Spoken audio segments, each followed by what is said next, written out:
So, a really interesting opinion piece in the Indian Express has been making waves. It's framing a huge choice for India, a choice that honestly pits billion-dollar geopolitics against the very soul of its national identity. So yeah, let's break down what the author is arguing. Okay, so what's this all about? Well, at the heart of it is a reported invitation from the US for India to join something called a Gaza Board of Peace. And get this, it's backed by a $1 billion offer. But here's the thing, according to the author of this piece, this is so much more than just a foreign policy decision. They're framing it as a real, defining moment for the entire nation. And this quote from the article, wow, it just perfectly captures the entire argument. The question is not what we gain, but who we become. You see, the author's whole point is that this isn't some simple spreadsheet calculation, a cost-benefit analysis. No, it's way deeper. It's about what joining this board would say about India itself, its values, its history, and its place in the world.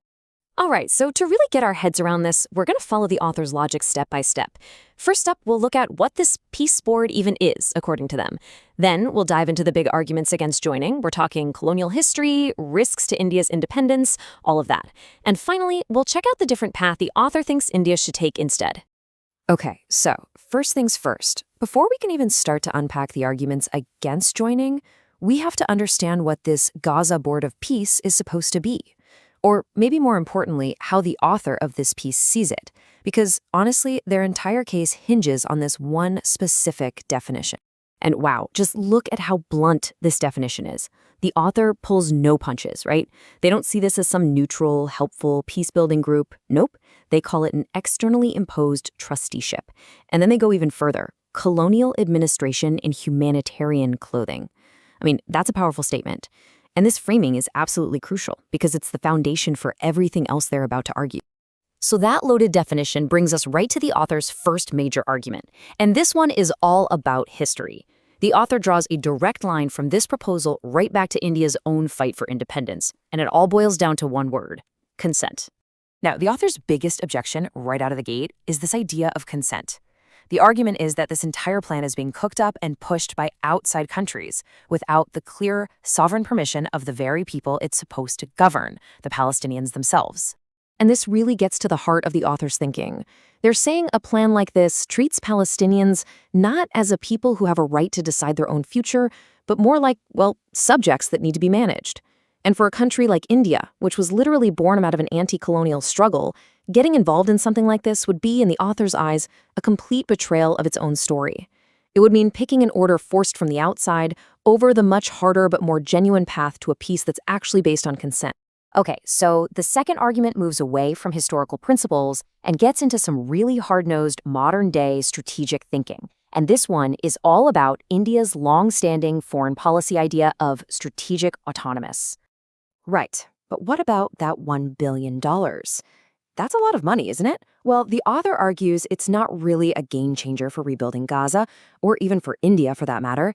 They see it more as like an entrance fee, a payment to get a seat at a table that they've already called a colonial board. And this comparison here just lays out the stakes so clearly. On the one hand, you've got India's traditional policy, strategic autonomy. Engage with every major power, but don't become a tool for any single one. But on the other hand, the author is warning that if India joins this board, it risks becoming exactly that, an instrument of another country's policy. It would get tied to decisions it can't control, inherit problems it didn't create, and could end up getting blamed by everyone. For this author, strategic autonomy isn't just about who you talk to. It's also about knowing when not to sit at the table. Okay, the third big argument the author makes is about the potential diplomatic damage. And we're not talking about India's relationship with the West here, but with its friends and partners all across the global South.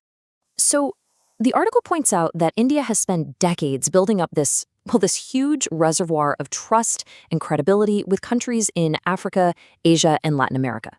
And that trust is built on a shared history, right? A shared understanding of colonialism, of occupation. The author's fear is that joining this board would look like India is siding with the old colonial powers against an occupied people, and that would just shatter that trust that took so long to build. And look, that credibility isn't just some vague, feel-good idea. The article is really clear that it's a tangible asset. It translates into real diplomatic power, the ability to lead coalitions, and having a strong moral voice in places like the UN. It's a huge part of India's soft power. And to lose that, well, that would be like a craftsman losing one of their most important tools. All right, now we get to the fourth argument. And this one is maybe a little more philosophical. It draws a really sharp line between just managing a conflict versus actually resolving it with justice. And this quote, this is another really powerful one from the article. Peace imposed immediately after devastation without accountability is rarely peace. It is pacification. What the author is saying here is that just setting up some administrative body in the rubble without dealing with the root causes of the conflict, without any accountability, that's not real peace. It's just pacification. It's forcing order, sure, but it does it by just freezing the injustice right where it is. And something like that, the author argues, can never last. But what's really important here is that the author doesn't just say no and leave it at that. The piece actually wraps up by offering a different vision, what they call a constructive refusal. It's a roadmap for what India could and should do instead. And this table just lays it out so neatly, right? On one side, you have the Board of Peace. On the other, the author's alternative. So instead of an external board, they say, let's have a Palestinian-led reconstruction. Instead of just managing the situation, let's push for justice and accountability.